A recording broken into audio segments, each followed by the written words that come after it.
Spark, right? So this is another interface that we can use. This is because Yarn opened up avenues for other interface to run on HDFS. If anything can speak HDFS and speak the language Yarn, it allows you to work on HDFS file system. Look at that way, right? So Spark is one. Spark is an architecture where it runs on a same cluster Hadoop runs. Basically, Hadoop, every cluster, every node has a memory system, it has a file system, it's distributed, right? So Spark assumes the RAM on each system as a one whole set of RAM available to it, right? So it sucks up all the local data into the memory and runs analytics on that memory, or data within the memory. So compared to HDFS like Hive or Peak, it's much faster because data is sucked into the memory and you do all the analytics, you can do a SQL style queries on top of the data. And that's a big shift compared to what we did in Hadoop 1.0. So this is another interface. It makes use of Yarn resource management. It implements the Hadoop interface, all those frameworks, and it does same thing with Cassandra, HDFS, in a high level. So what are the components of Spark here? You can access it like a SQL. Spark for streaming, like a Twitter streaming you can do. And there are some machine learning graph algorithm that you can do. It's not in the scope of this session right now. For knowledge, you can do all that because the Spark is running on top of these file systems, which is in memory, basically. It assumes a whole set of memory, a combination of a certain amount of memory available in one machine, another machine, sucks up all the local data and works on it.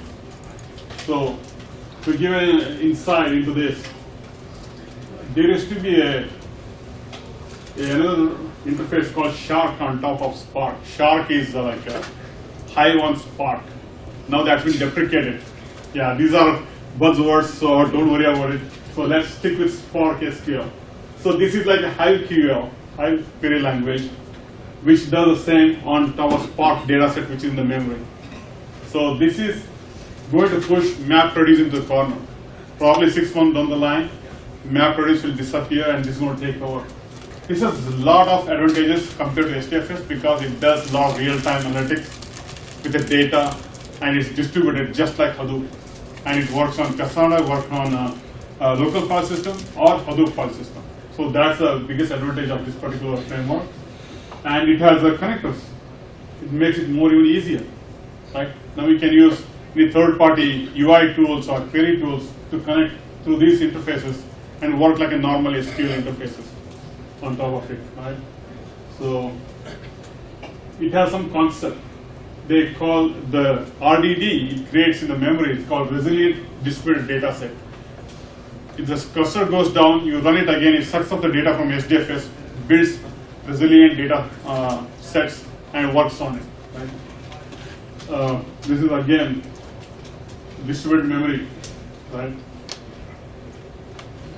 This doesn't really do any data. It always depends on the data, underlying data like HDFS or Cassandra. So even if it crashes, you can bring it up back up.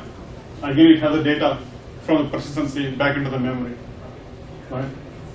So this is high-level Spark. I don't want to overwhelm you today with all these different naming conventions and tools and interface available.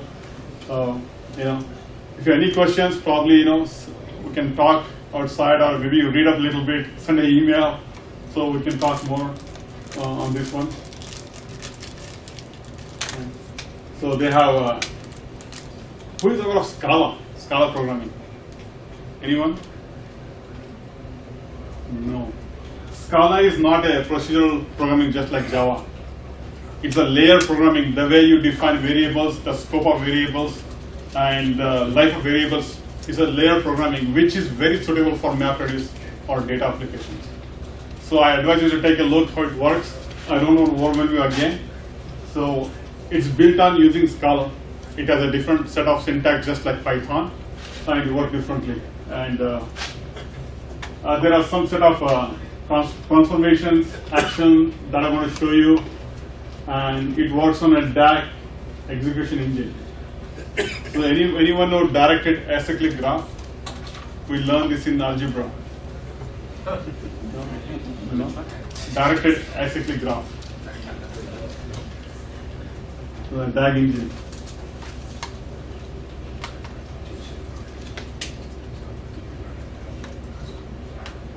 Yes, I can.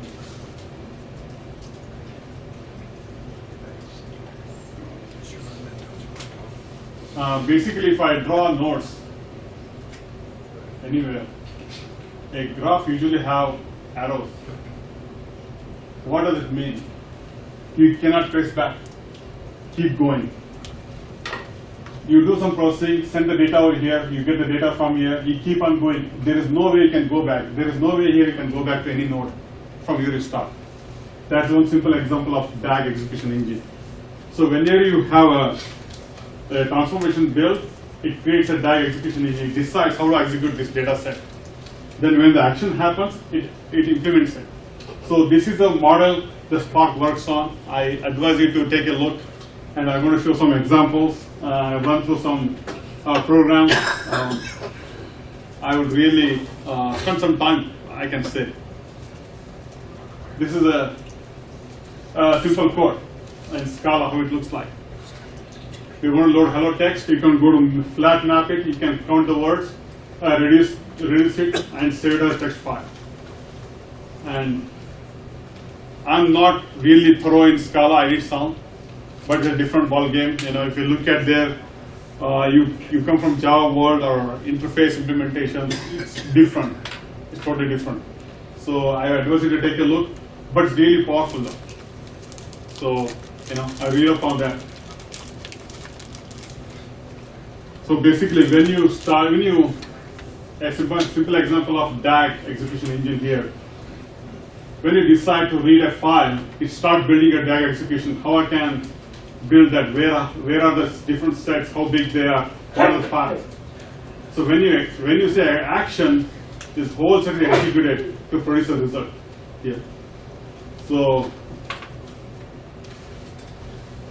this is very similar to map reduce concept, the DAG execution engine. I would advise you to take a look at it, read. I think it's too much along with Cassandra, Hadoop, MapReduce, you know, these diagrams start getting confusing. Really. Right.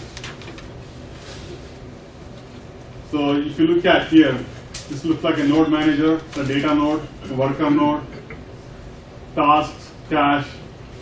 Do you want me to go through this? Anyone?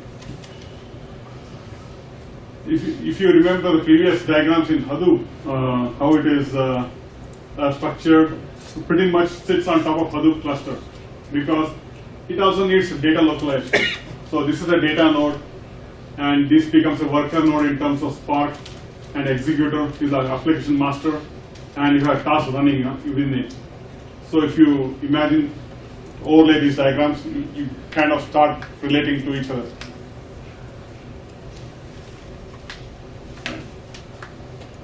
Spark streaming, this is another flow. Let me go to the example here.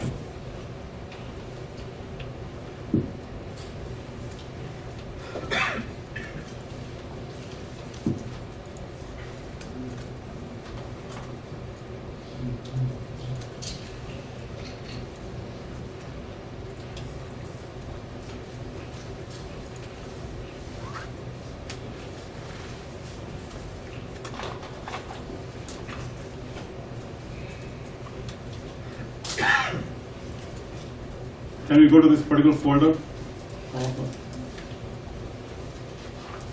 PWD,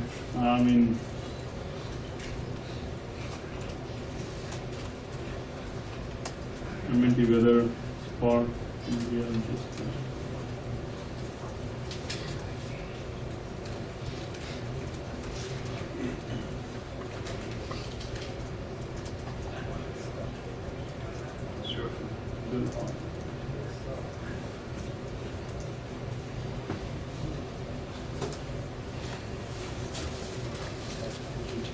we have just one file over there. Let's see what it's doing.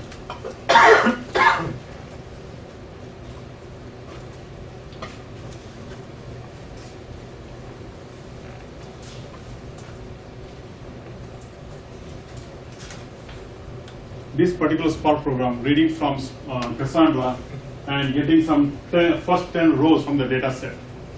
So we have Cassandra address. This was my test cluster, so I commented it out. This is a local Cassandra, and this is a port it's talking on, right? So this is another port for a different interface. So Cassandra opens up different ports for different interfaces. So this one of them, 9042 here. Then you have the Spark program built. Look at, I'm submitting a Spark job. The jobs built in here.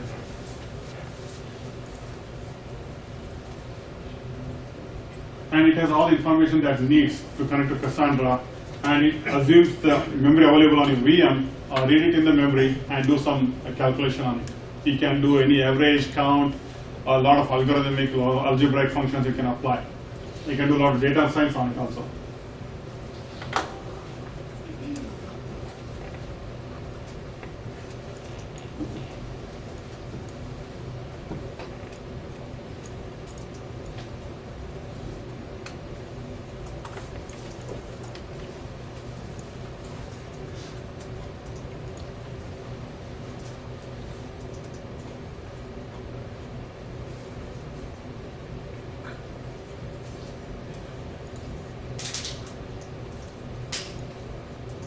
This is dumping all the logs onto the standard out so that we know what's going on. It's creating the DAG right now.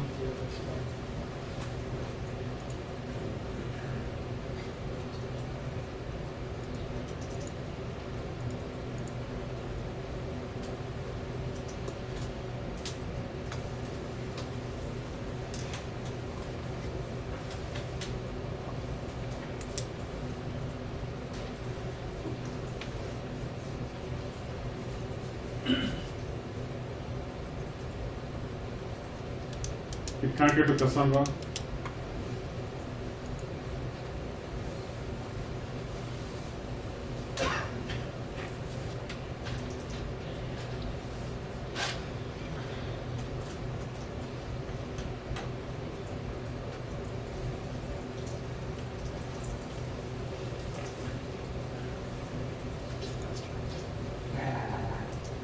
Small data set, very small data set. Data set is small. Is finished? Almost.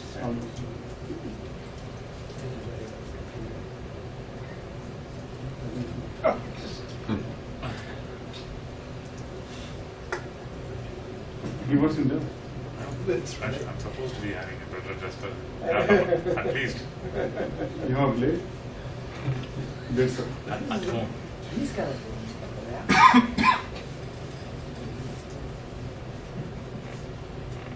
So this is slow because we are running on one VM. Imagine this running on a scale architecture. This would have, imagine you're reading a huge file like 100 GB or 500 GB files, suck up in the memory, and do group by, count by. That's where you see the real value of this particular interface. Because here you don't realize it's a small data set, we have a very small resource. Because the resource assigned to VM is 4 GB and we have so many processes running, and we are looking at free memory that Spark can use to run its queries. So very limited, so it takes time.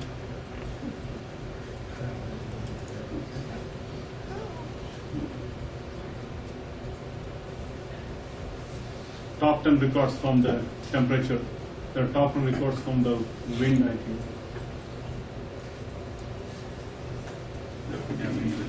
Yeah.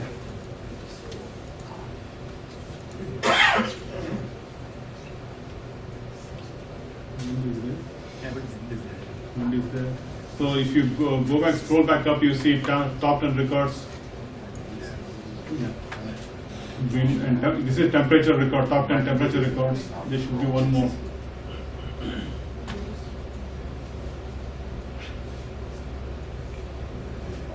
Okay, because a bigger font. Yeah, there it is. We have top 10 wind records. So you imagine the scale of doing it in a cluster with a huge amount of data, weather data, actual weather data that you collect every day. It spreads out hundreds of Hadoop nodes, and use Spark to do this much faster. And this is kind of a one-off solution. We can have this refreshing every time. You put in a loop, every time it goes, brings the top 10 record, puts in the memory at scale and at speed, where you can do a lot of aggregate functions that you could not do on SDFS files. It opens up a new avenue of do a real-time aggregation on top of Hadoop database. So that's when the value you see here. Because it took some time to set up the job, run it, because of limited resource on the VM. So, but this is a way you can think of applicability. You just said that you loaded Cassandra into the Hadoop data file system. First, we did the first step before.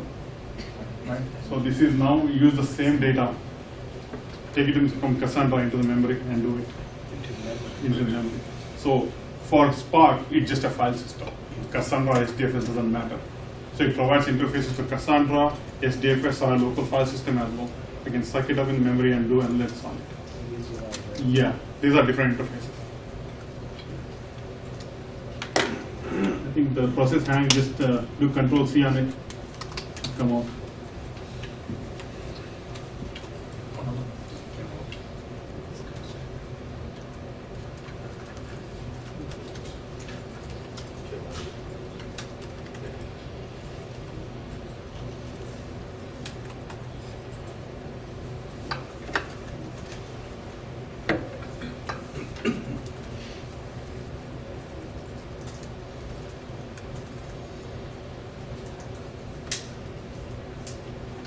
Let's go into Spark Shell a little bit. Everybody change to user lib.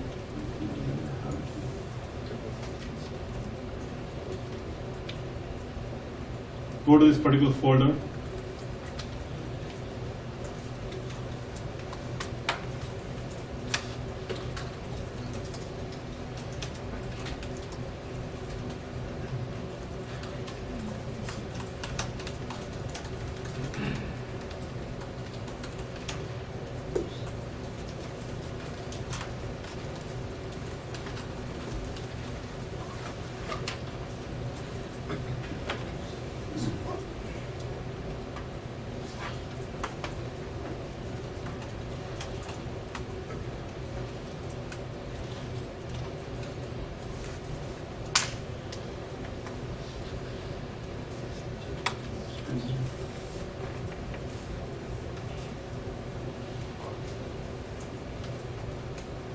There is a Spark Shell. Let me clear up this one.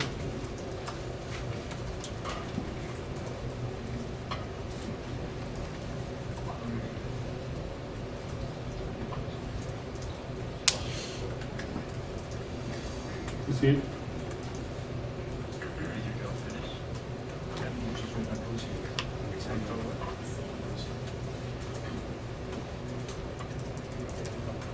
You want to get into Spark Shell just like Hive or SQL or SQL.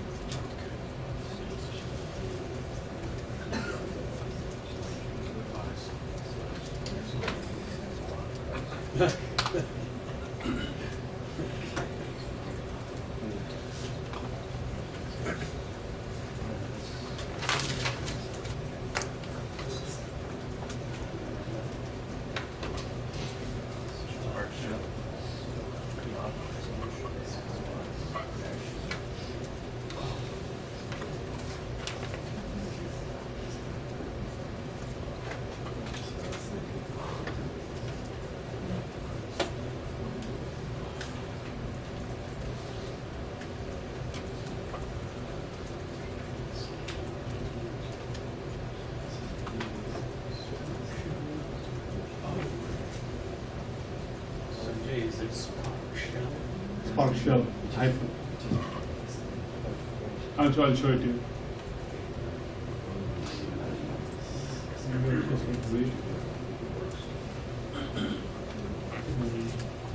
Let's go back to the go back again. Go to this folder, Spark Shell, then do user lib Spark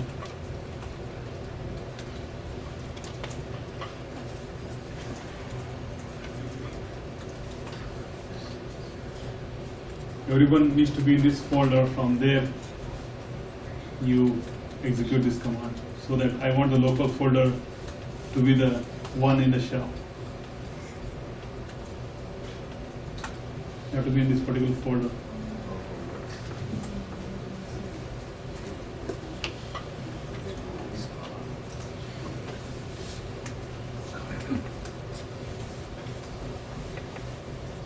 So layer program.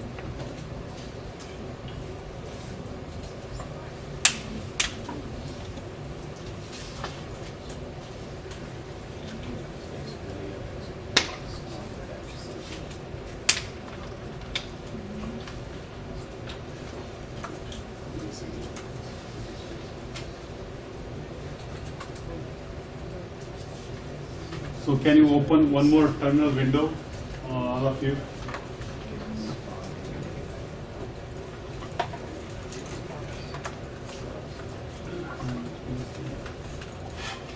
You have to be in this folder here. Let me clear up this. You have to be in this particular folder in another window.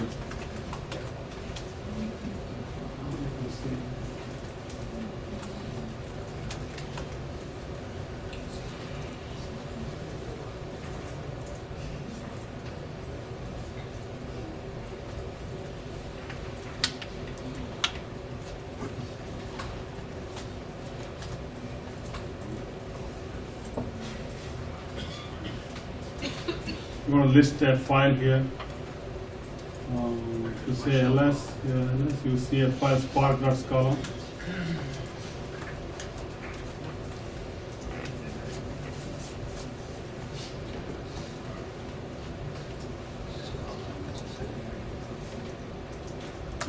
I have the Scala shell one place, and I have opened a file spark.scala in another window.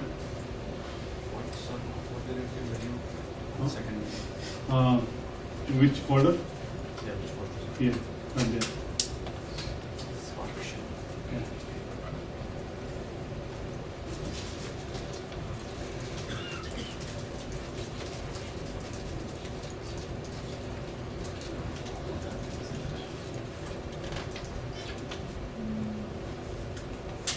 Copy the first line, go back to other window, paste it, say enter.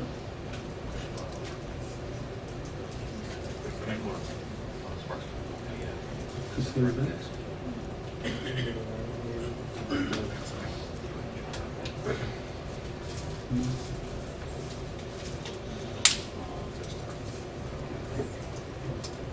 What's my looks like?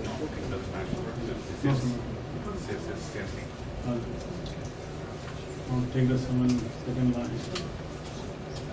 Execute each line.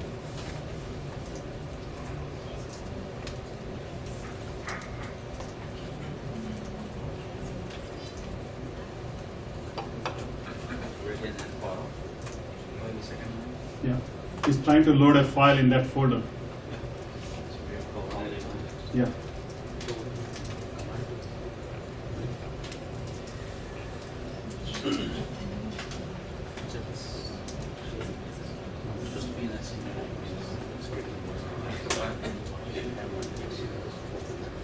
Then you bring your shell. Shell came to the folder, underlying folder. You have a holiday text file. So it's using that local file. Yeah.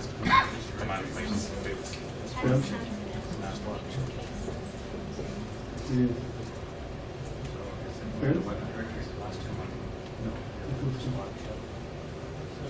Oh, because there are already five, go and delete it. You know what you can do is, I'll show you.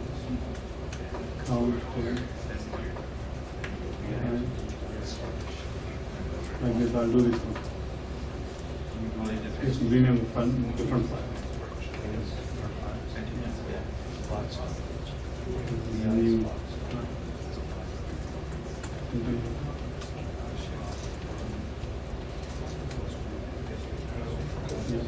See, you should have. Yeah, so if you see, to open this file, what is the message? What happens?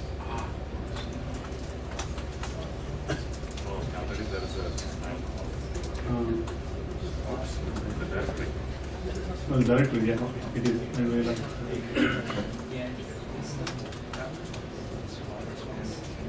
part 00.01.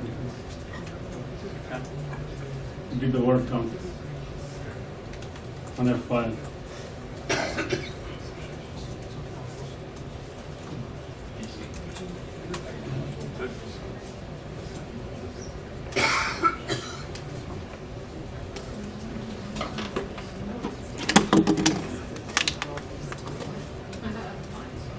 It is. You able to get it? Anybody has any? Oh, okay. No, that's 6 lines. Oh.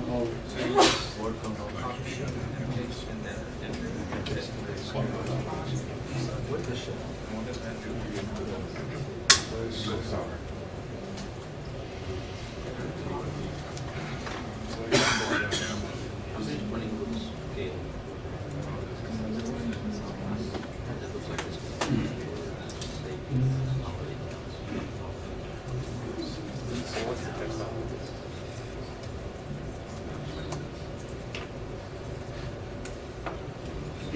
This is the input file that we gave to the Scala program, and we're trying to count the words as they occur. Basically, trying to do the map reduce on this one in a Scala way, in memory map reduce, right? So, Good holiday. so we didn't mind it. So, this is a file. It looks like if you look at holiday text on this folder.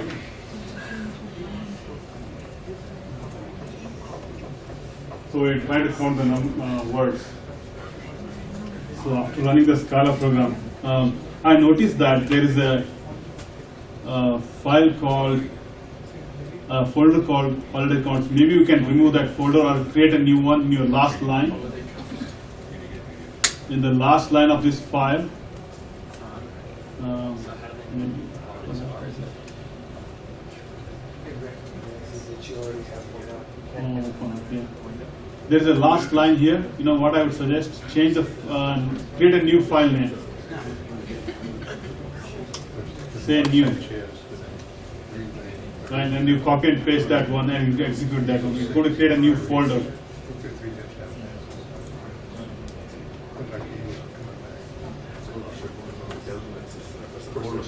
Yeah, folder name. The same as text file. Yeah. It's directly. Oh, yeah. That's Cowboys So- and everybody else. I don't follow Jared Jones. That's unbelievable. See, this film didn't start. Maybe that's what's happening. There's a folder already called holiday counts. I'm trying to create in the last line. Maybe you should name that file too differently. So that creates a new folder. In that folder, you have a part file. That's a reduced. That's the result that you find. That big Philadelphia.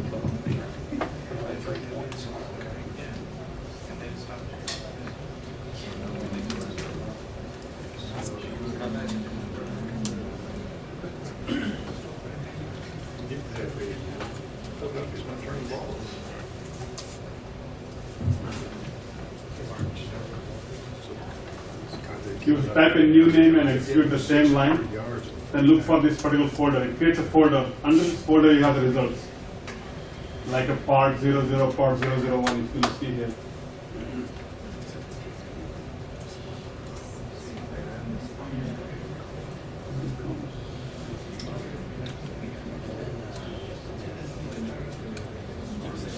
All the words.